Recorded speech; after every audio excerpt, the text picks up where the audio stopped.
It's Immortal Codex time. It is the Conqueror. This is my run. I've gone from A plus to S plus.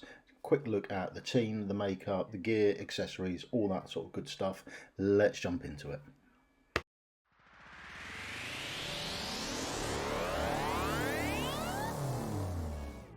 Hello and welcome. I'm Mystical. This is Mystical Gaming. We are back into Watcher of Realms. This is the Immortal Codex. This is the Conqueror. I've gone from A plus to S plus. It's a nice jump. The account has progressed. I can have a look at the run and then assess and see what I've done with the champions. Also, please feel free to drop down in the comments below how you feel I can improve this team further. So to start with, we put Abomination down. He's at the bottom facing towards the boss. Next down is Volker. She's going at the top, she's facing straight down the map, she goes across the barricade and she is keeping everyone else healed up. Now it's her healing that she's really there for. That stops us taking a dedicated healer or anything like that. We don't have to worry about it because her passive there is keeping everyone else healed up as they use their basic attacks. Next down is Valkyria. She's at the back, she is firing over the top of the barricade and she's keeping that AoE damage going on the mobs coming down. Next to her is Lust. I'm not really a fan of using Lust in this team, but she sort of fits in with that Lord bonus and skill. She has enough sort of DPS to keep a few of the mobs out, and I'm sort of lacking another really good fighter to put in there, so that's why she's there. Right at the front of the team we've got Wrath. Wrath is really good, but he's there for the Lord skill. He provides that skill for the rest of the team, so Lust is in there as well to add on another person. And then in the centre we place Aatrox. Now Aatrox I've had a good play around with, sort of know what he's doing now, and I've upgraded him since last time. Now he goes in there, he dies a couple of times and we recycle him to get that boost of damage that's supplied with his passive. So every time he comes around it's another 5% damage and we're maximising that out. We stack it up to 3 times to get the full 15% damage out of him.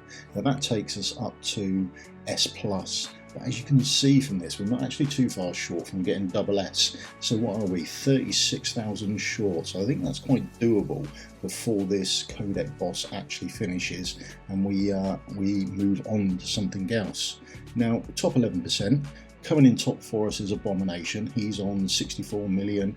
Valk is nearly 60 million just behind him. Aatrox is on 46.5, and then Volker comes in at almost 37 million. Wait till you have a look at the gear on her. It is absolutely atrocious. So she does really well to get that. Right at the bottom is Lust. Not doing that much, but she just sort of has to fit into the team. It doesn't go too well for me. So having a look through the champions, this is a Valkyria. I think she's quite well built out. It's sort of some of the best gear I've got. I could do a bit better on the crit rate. That's only coming in at 88%, so I'd like to tweak that up a bit more if I'm honest. But essentially she's all pretty good. And now obviously all her skills are done because the skill crystals went straight into a basic to start with. So that is one of the bugs we have to bear, isn't it, with the game. Now, artifact wise, we're using Realm Tier. It gives them more damage as mobs are further away. I don't know if she'd be better off having an AoE type artifact. I might have to have a play around and see what we can get out of other ones. But that's essentially her, and it is only level 10. Hopefully this artifact material raid I'll get some more, and we can level it up and maybe that will work a bit better for her as well, but as it stands at the moment it's just level 10. Now Abomination, this is level 10 as well. It's a Wailing Skull. I did get another one last time round, but instead I've gone for 2 fighters both having level 10 Wailing Skulls as opposed to one being level 13. It's just the way I went with it. His skills aren't all done. We got away without having to put one onto his basic there, so that's a bonus. That's a skill crystal saved, I feel. I don't think it's that important to get the basic fully maxed out. Crit wise he's doing a bit better, he's pretty much there. I'm not too worried about the last 2.5%, although I could do some more crit damage on him. I've ended up going attack percent, attack percent, attack percent on him, so not ideal. I think I could swap one of those out and go for crit damage as long as I can keep the crit rate there. Now here's Volker. It's awesome. We stuck her in an invigoration set. Now this is why she's at the top facing down. She gives herself a 10% attack bonus. She also gives one ally in range. Now the only ally in range is Abomination, so he collects on that 10% attack bonus as well. So he's getting that. That's why we put the order down there and we don't mess around with the order too much. It's so that we know that she will give the Abomination the 10% attack, which is helping him out. He is topping the damage meter for us. Now the other thing is we could get more healing out of her. As you can see, her skills aren't all done up.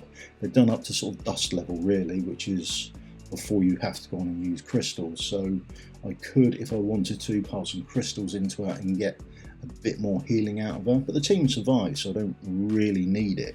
Now bear in mind, if you're using Volker on your team, the team, when they hit, self-heal, so that's healing themselves. So if you have healing effect on any of your gear on the other fighters, that basic attack they do to heal themselves, they will heal themselves for a bit more because of the healing effect on their gear. They don't go and swap out an attack piece to put a main stat healing effect on there, don't do that. But if it's attack piece, crit rate, crit damage, and then on a couple of the other substats you've got healing effect in there, it's not the worst thing in the world for you, because now with Volker in there, they're going to be healing for a little bit more, and with healing effect you get diminishing returns. So a small bit at the beginning, 30 or 40, you'll get much larger out of than when you hit sort of 70 and 80 and you're pushing on a bit more. Now I have awakened her, but this is all the stuff you get from Tides, so I haven't done anything more than that really. It's all free to play stuff. Amulet is just a mythic level 10 amulet. It's nothing special. It was just one I had lying around really. I'm hoping to get a bit better this time round from Artifact Material Raid. Lust, however, she's in her exclusive artifact that we got from the event. Awesome event. Thank you very much for the event. I could put a few more crystals into her and get a bit more damage out of her. I'm missing quite a bit, particularly off her ultimate. And I've got quite a few crystals lying around. I've got 18 now. I think because they're rare, I try not to use them. And because I'm not using them, I've now got quite a few saved up. So maybe Thursday, Corridor of Glory, I might smash through sort of a good few of them and build up some of my champions a bit more, because I get points for it towards Corridor of Glory. And the more I get towards the 10,000 on that event, the easier it would be for me. She's also in the Invigoration set as well, so she gets a 10% attack bonus, and because of the way everything's set up, she would give 10% attack bonus to Valkyria as well. So that AoE she's dishing out, who came second on the DPS meter, was also getting the 10% attack bonus from the Invigoration set as well. So that all works very well for me. Moving on to the epics, we've got Wrath. Wrath is just in some gear that's got attack percentage and crit rate and crit damage and crit rate. Really, that's about it. I mean, it's Wrath. He's a good champion and you get him early on, but he's there mostly for his Lord skill. That's what we want. We wanted to boost the effects and the tributes of the other champions and heroes. Awakening wise, I've done him up to A5. Now, if you get him early game, or when you get him early game, don't take him to A5 straight away. You get at least one more copy of him, so you really don't want to go above Awaken 4, because when you get the extra copy, you can use that to get him to Awaken 5. You don't have to start using your resources to get him up to Awaken 5, because when you get a spare copy of him, you'd end up dismissing it. So just save your resources a little bit there if you're very early game. Artifact wise, I've just stuck a legendary artifact on him that's level 10. I suppose I could look for something better than that. Now the other person I've been using is Aatrox. Now I've got probably my best artifact on him, and that is level 19, Eye of Sin, and improves his AoE. Maybe I'll be better putting that on Valkyria, I don't really know, but essentially he is there just to do AoE damage, so that's why he's got it, and it seems to be boosted up quite nicely. The other thing I've done since last time, I've taken him to Awaken 5, so that has helped his damage output as well quite significantly, and I'm happy with that. Now the other thing is why I put him out early, maybe I should wait until a better timing to put him down, is the fact that when he dies, his redeployment time by 6 seconds is increased, and his damage by 5%, and this stacks up to 3 times. So I am trying to get him removed and replaced 3 times to get the full 15%. I don't know if it's really worth it or whether I'd be better off placing him later with a shorter cooldown time. I don't know. Maybe I'll have a play around with that as well. But that is essentially what we're trying to do with Aatrox. So when he first gets placed, his ultimate will produce an AoE, and then when he dies he gets another AoE. So you'll see two types of damage from him. You have his basic damage, and that does normal damage, and it's him doing his basic attack. Then when you first place him, he does an ultimate as well, and you'll see the purple damage come up, and that's magic damage he's using from his ground effect. So it's 110% AoE damage on heroes around him on the ground. And then when he dies, that's the moment there that his passive kicks off, and his passive also does 110% AoE, and that is for 14 seconds. But if you read it, both of them say it does the damage per second, and then it gives a duration of how long it's going to do it for. So even if you put attack speed on him, the only thing that you'll get out of that is his basic attack will attack much faster.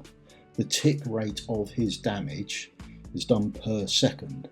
You can't shorten that with attack speed to get more of them for the duration of it. It's done every second, and that's written into the ability. That doesn't change. So don't think piling on the attack speed on him will get you more ticks of that AoE damage. It's not going to work like that. The only thing you'll get is more hits from the basic, and that's not where the bulk of his damage is coming from.